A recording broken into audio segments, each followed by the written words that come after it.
Hai teman-teman, perkenalkan nama saya Elisa Syahan dengan NIM 1705113017. Baik, di sini saya akan menjelaskan sistem-sistem apa aja yang berada dalam iOS dan Android.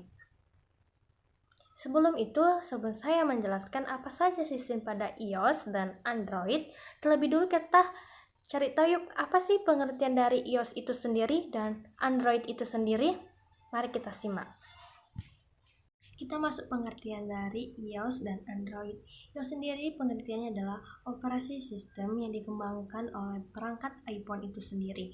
Sedangkan Android adalah operasi sistem atau sistem operasi yang menggunakan berbasis mobile yang saat ini banyak digunakan. Kita akan membahas kelebihan dan kekurangan dari sistem operasi iOS dan Android. Pertama-tama kita akan membahas tentang iOS. Oke, kita kelebihan dari iOS. iOS dapat membackup dan restore dengan lebih baik. Jadi, ketika kita membeli iPhone yang baru, kita tidak perlu khawatir dengan data di iPhone sebelumnya, karena fitur ini didukung dengan include sebuah data dapat di backup dan pada perangkat yang bisa dilakukan restore. Semua bisa dilakukan hanya hitungan menit dan tanpa ribet dengan menggunakan memory card. Kelebihan dari yang lainnya adalah konten dari luar yang tersaji di App Store juga biasanya lebih update. Hal ini dikarenakan pihak pengembang cenderung lebih mengutamakan iOS terlebih dahulu, baru ke Android. Contohnya ketika Microsoft terlebih dahulu merilis Office Suite di iPad, sebelumnya pada akhirnya masuk ke operasi sistem Android. Penggunanya lebih stabil karena pada iOS pengembangnya langsung integrasi pada hardware atau ponselnya dan selalu update untuk mengikuti rilis dan iPhone. Jika pada smartphone Android banyak ditemui ketidakcocokan antara operasi sistem dan jenis ponsel yang sehingga terkadang berforma kurangnya maksimal. Selanjutnya, khusus pada iOS, keluaran terbaru untuk melakukan sign in Google akun biasanya dilakukan dengan lebih mudah, sehingga tidak perlu mengulang-ulang. Cukup dengan Face ID atau Touch ID. Apple dulunya belum menggunakan fitur ini, sehingga dalam membuka aplikasi dan website sering melakukan login ulang. Oke, kita masuk dari kekurangan iOS pada sistem iOS itu sendiri. Kekurangan adalah pengguna iOS hanya ada di merek iPhone saja karena bersifat closed source. Proses pengiriman data juga cukup terbatas pada iOS. Hal ini juga paling dikeluhkan oleh pengguna karena dalam pertukaran kurang efektif. Tidak seperti smartphone yang lain atau Android yang lain yang dilengkapi oleh Bluetooth. Namun hal ini masih disiatin dengan menggunakan. Oke, kita masuk dari kekurangan iOS itu pada sistem iOS adalah pengguna iOS hanya dapat di merek iPhone itu sendiri saja karena sifatnya closed source. Proses pengiriman data juga cukup terbatas pada iOS itu sendiri. Hal ini juga paling dikeluhkan oleh pengguna karena tidak dapat bertukaran informasi atau data secara efektif.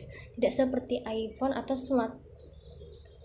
tidak seperti Android atau smartphone yang lainnya yang dilengkapi Bluetooth. Namun hal ini masih disiatin dengan mengunduh aplikasi khusus dari App Store dari iPhone itu sendiri.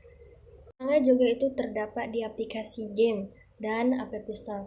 Kebanyakan berbayar, terutama yang dikelola oleh pihak Apple itu sendiri. Sekarang kita membahas enskripsi pada iOS itu sendiri.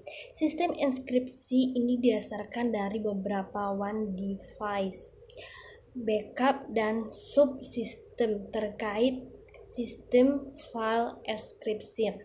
Sistem ini sudah ada sejak diluncurkan iOS 3 dan iPhone 3GS. Sistem ekskripsi tergantung pada hardware AES mesin 256 Krypton atau Apple 2012 yang hadir pada setiap perangkat iOS. Selanjutnya disebut sebagai elemen-elemennya. Kita udah bahas iOS, sekarang kita masuk dengan Android.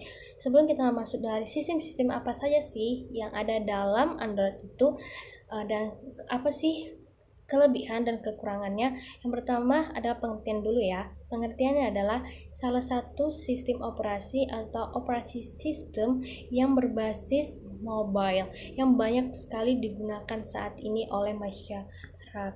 Oke, Android juga adalah sistem operasi yang dirancangkan oleh Google yang berbasis kernel Linux untuk mendukung kinerja perangkat elektronik layar sentuh seperti tablet atau smartphone. Jadi Android digunakan dengan sentuhan, gesekan, ataupun dengan ketukan pada layar di gadget.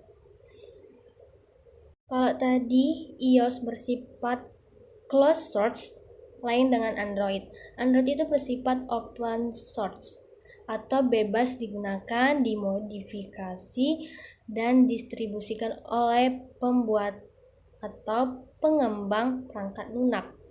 Dengan sifat open source, perusahaan teknologi bebas menggunakan operasi sistem ini, diperangkatkan tanpa lisensi alias gratis.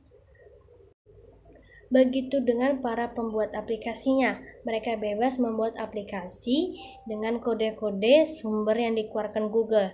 Dengan seperti ini, Android memiliki jutaan support aplikasi gratis atau berbayar yang dapat diunduh di Google Play.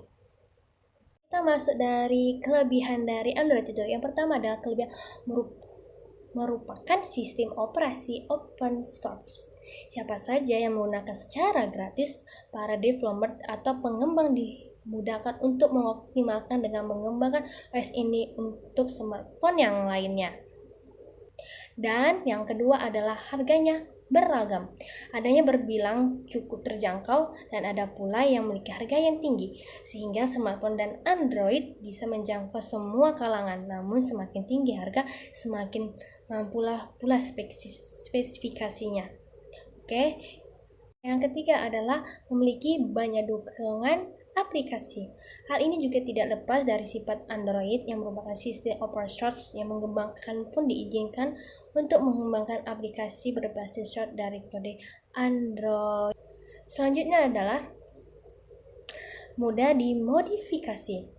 Banyak komponen yang bisa diatur ulang atau dimodifikasi, mulai dari ROM hingga custom overclock pada sistem operasi. Hal ini bisa berpengaruh terhadap performa ponsel pintar berbasis Android agar bisa bekerja lebih cepat dan sesuai dengan keinginan kita. Tadi kita berbicara tentang kelebihan Android. Sekarang kita berbicara bagaimana sistem Android kekurangannya.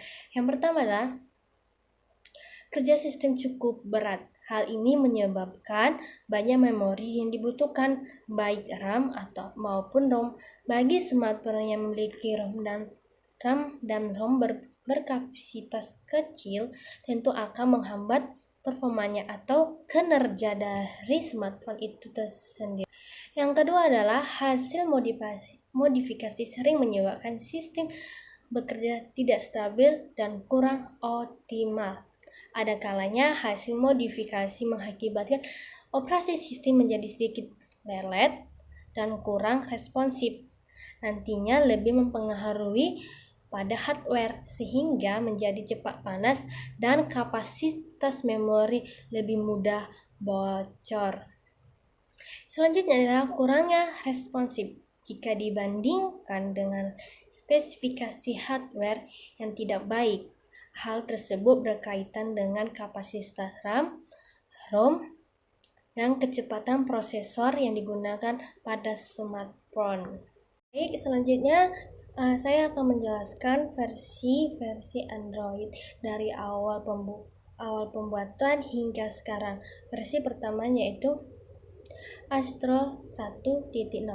Versi ini pertama kali dirilis pada 23 September 2008 yang awalnya akan dinamakan dengan Astro saja.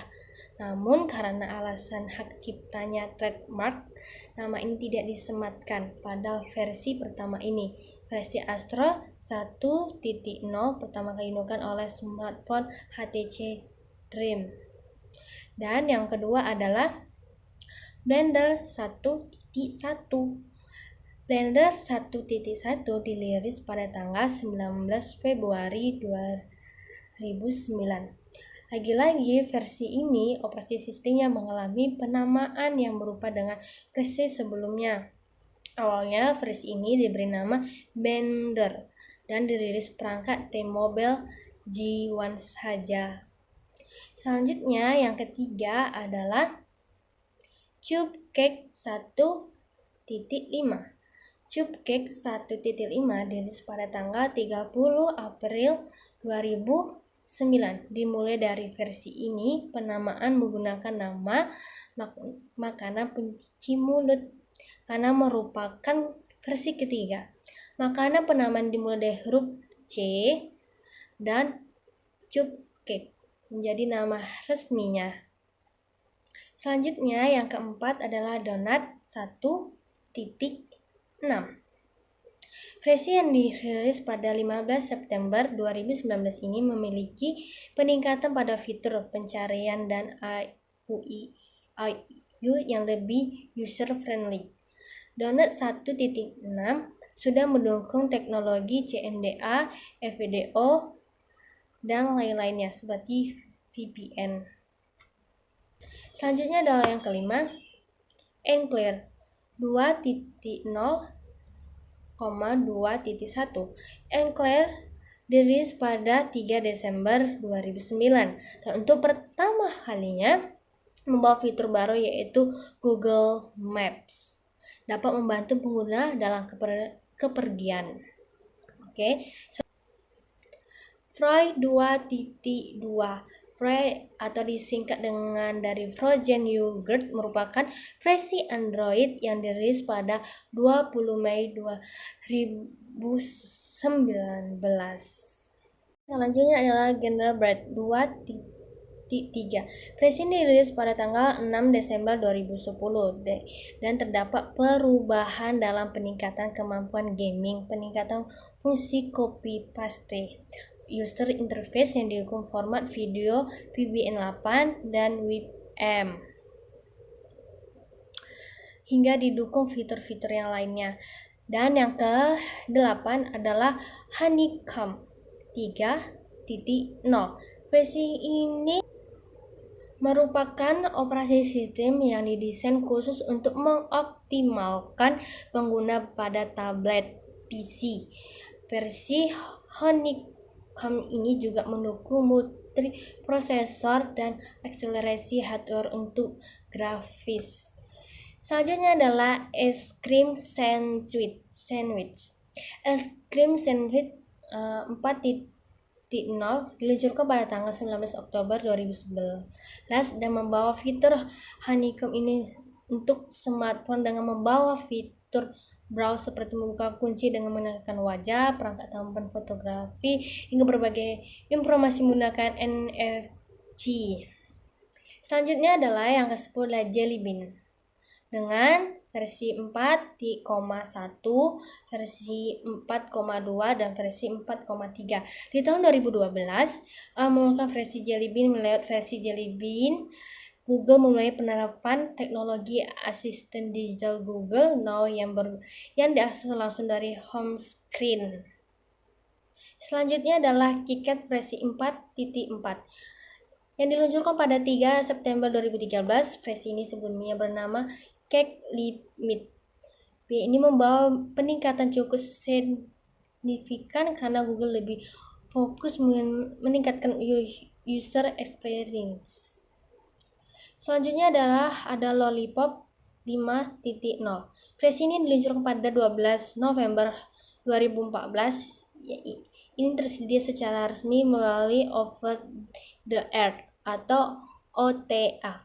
Perubahan yang paling menonjol pada versi ini adalah user interface yang didesain ulang membangun material desainnya.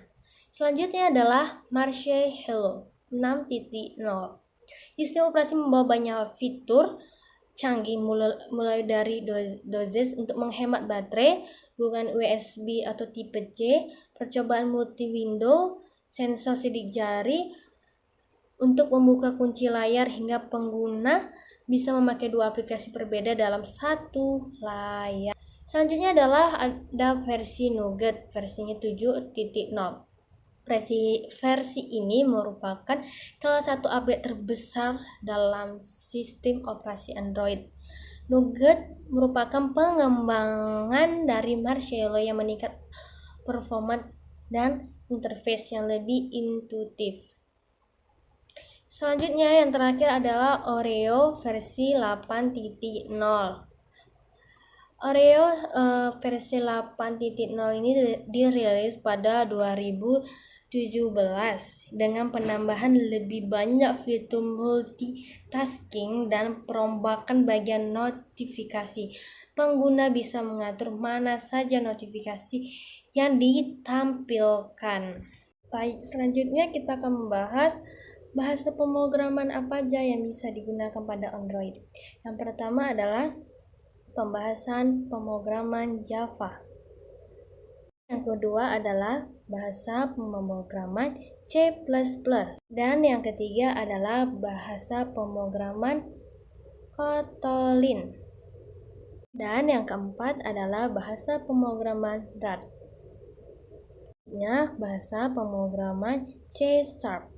Bahasa pemrograman JavaScript. Terakhir adalah bahasa pemrograman TypeScript.